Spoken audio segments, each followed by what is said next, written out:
আজকে অশোকনগরে আমি পেয়ে গেছি এমন একজন মানুষকে, অশোকনগরেরই ছেলে, বিশ্বনাথ হালদার। কিছুদিন আগে বিশ্বনাথ হালদারের একটা সাক্ষাৎকার বেরোয় যুগডঙ্কা বার্তাতে, তো আমরা সরাসরি সেই প্রশ্নগুলোই একেবারে ক্যামেরার পর্দায় তুলে ধরার চেষ্টা করব। তো নমস্কার বিশ্বনাথ দা। নমস্কার। কেমন লাগছে এই পুজোর আজকে মহাষ্টমীতে অশোকনগরে এসে কেমন লাগছে? যেহেতু বিগত 2007 সাল থেকে আমি অশোকনগরে আছি, অশোকনগরের ছোটোবেলার থেকে আমি পুজো দেখি। তো এবছর আমি বিগত 3 বছর আমি অশোকনগরে আসতে পারিনি পুজোতে। 3 বছর পরে এবার এলাম, খুব ভালো লাগছে।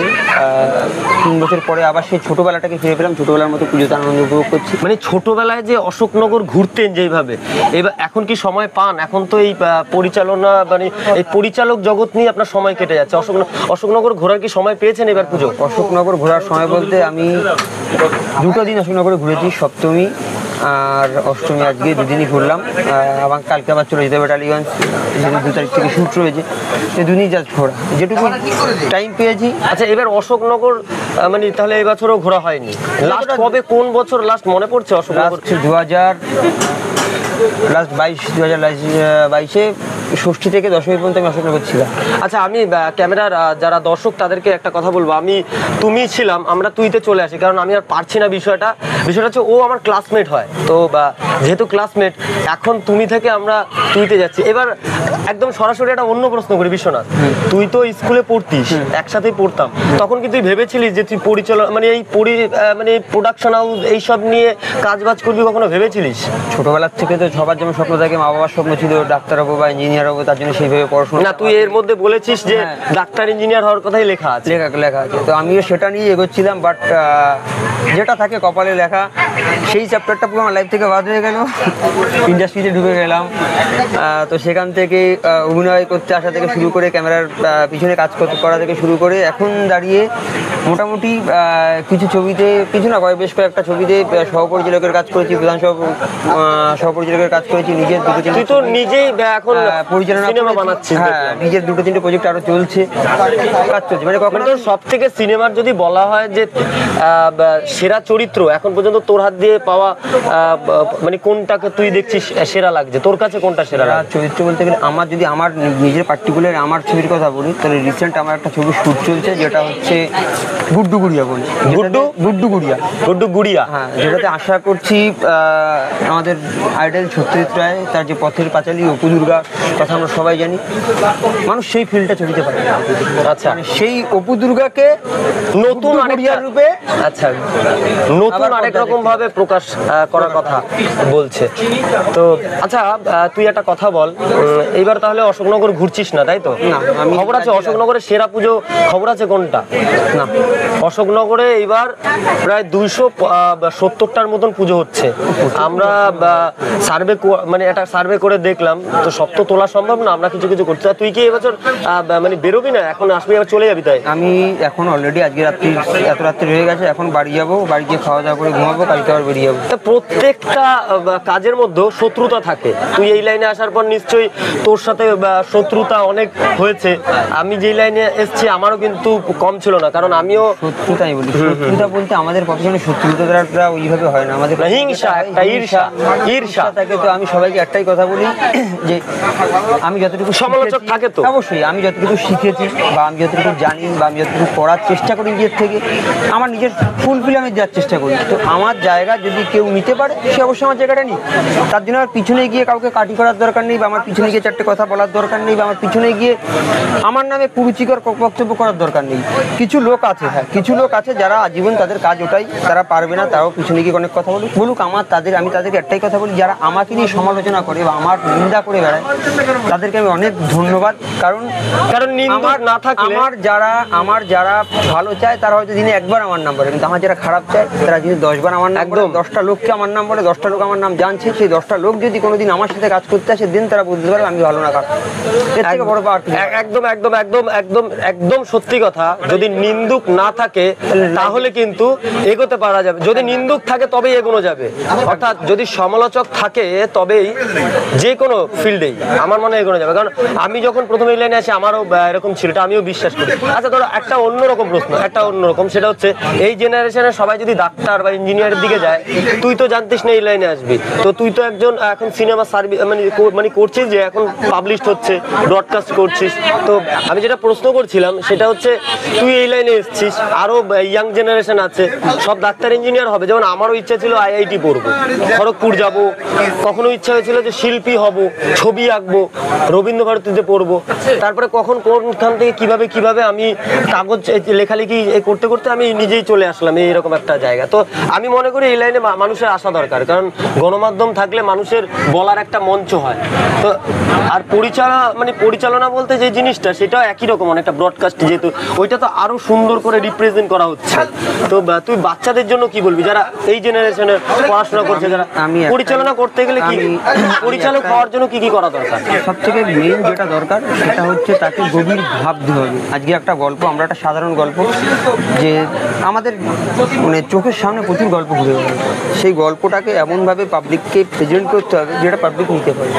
সেটা মানে আমাদের সমাজে প্রচুর মার্ডার কেস হচ্ছে, প্রচুর রেপ কেস ঘটছে, প্রচুর নানান রকমের গল্প, প্রেম, ভালোবাসা, মানুষের জীবনের গল্প, এগুলিকে আগে নিজেকে ফিল করতে হবে।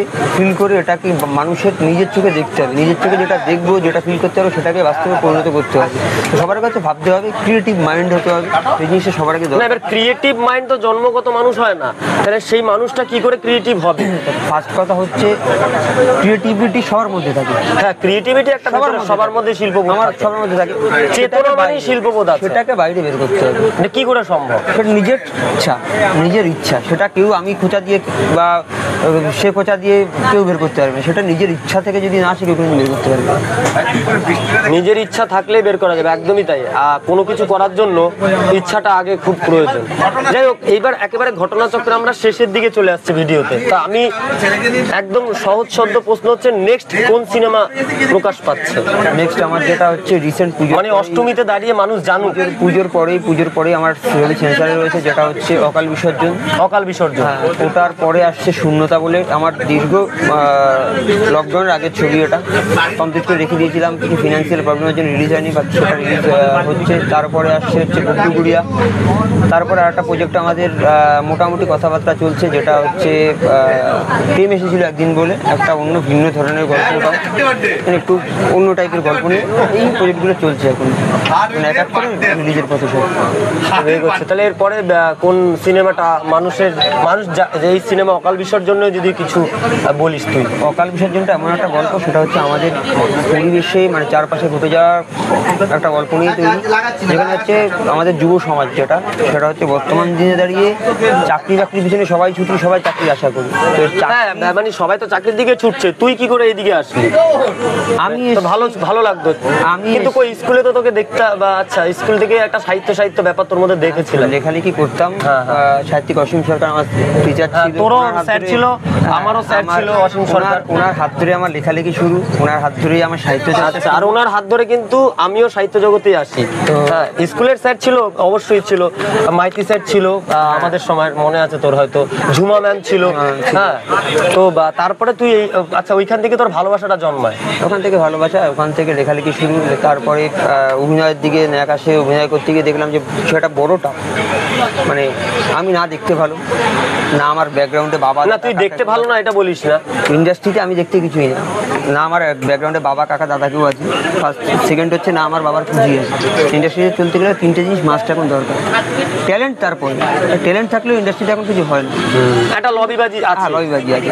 সেক্ষেত্রে জেনে ভাববেন যে আমাকে ওটা ছেড়ে দিয়ে আমাকে এমন কিছু করতে হবে যে ভাই আমি নতুন কাউকে বানাবো, একটা নতুন মানুষ তৈরি করবো, নতুন একটা মুখ আসুক। হ্যাঁ, মুখে থেকে আমি কিছু তৈরি করবো, যে তৈরিটা আমি আমার অবস্থানে আমি থাকবো না, কারণ মানুষ কার কখন কী হয়ে যায় কেউ যায় না। আমি মরে যাওয়ার পর বা আমার অবস্থানে যেন মানুষ সেই জিনিসটাকে স্মৃতি হিসেবে আমাকে, এটা আমার টার্গেট থাকে। তার জন্য এখন এই পরপর ছবি করা, পরপর কাজ করা।